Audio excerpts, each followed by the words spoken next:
ଅଜାଙ୍କ ଚଷମାର ପୂର୍ବ ଏପିସୋଡରେ ଆପଣମାନେ ଅଜାଙ୍କର ରାଗିବାର କାରଣ ଜାଣିଥିଲେ। ଏବେ ଆଗକୁ କ'ଣ ହେବ ଶୁଣନ୍ତୁ। ଚଷମା ନ ମିଳିବାରୁ ଅଜାଙ୍କ ଅବସ୍ଥା ଦେଖିବାର ଥିଲା। ଆଈଙ୍କ ଉପରେ ଗାଳିର ବର୍ଷା ଚାଲିଥାଏ। ଆଈ ଭାବିଲେ ପଡ଼ିଶା ଘରର ବଗୁଲା ପିଲାଟା କାଳେ ନେଇଯାଇଥିବ। ତେଣୁ ଆଈ ତରବର ହୋଇ ପଡ଼ିଶା ଘରକୁ ଧାଇଁଲେ। ସେଠୁ ମଧ୍ୟ ନିରାଶ ହୋଇ ଫେରିଲେ। ପୁଅମାନେ କହୁଛନ୍ତି, ବାପା ଆଜି ଆମେ ତମ ପାଇଁ ଆଉ ଗୋଟେ ଚଷମା ଆଣିଦେବୁ।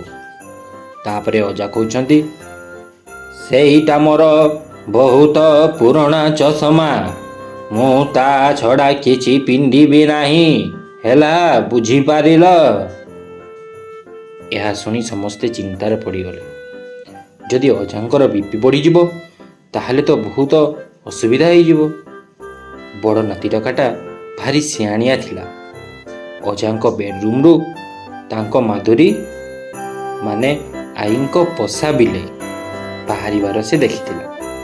ତେଣୁ ତା ଉପରେ ତାର ସନ୍ଦେହ ହେଲା। କିନ୍ତୁ କାଳେ କିଏ ମାନିବ କି ନାହିଁ, ତେଣୁ ସେ କାହାକୁ କିଛି କହିନଥିଲା। ଭାବିଲା ଆଗେ ଯାଇ ସେ ମାଧୁରୀକୁ ଦେଖିବ, ତାପରେ ସମସ୍ତଙ୍କୁ କହିବ।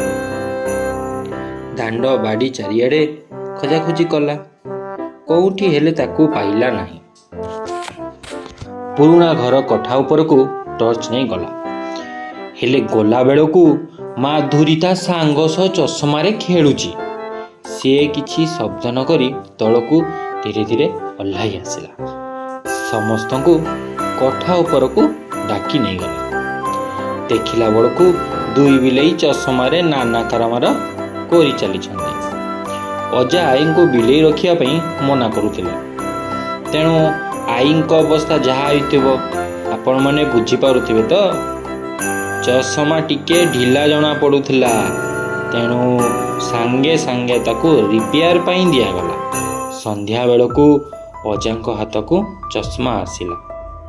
ଚଷମା ପାଇ ତାଙ୍କ ରାଗ ଟିକେ ଶାନ୍ତ ପଡ଼ିଗଲା। ନାତି ନାତୁଣୀକୁ ମେଳରେ ଅଜା ତାଙ୍କ ରାଗ ଶାନ୍ତ କରି ହସିଦେଲେ।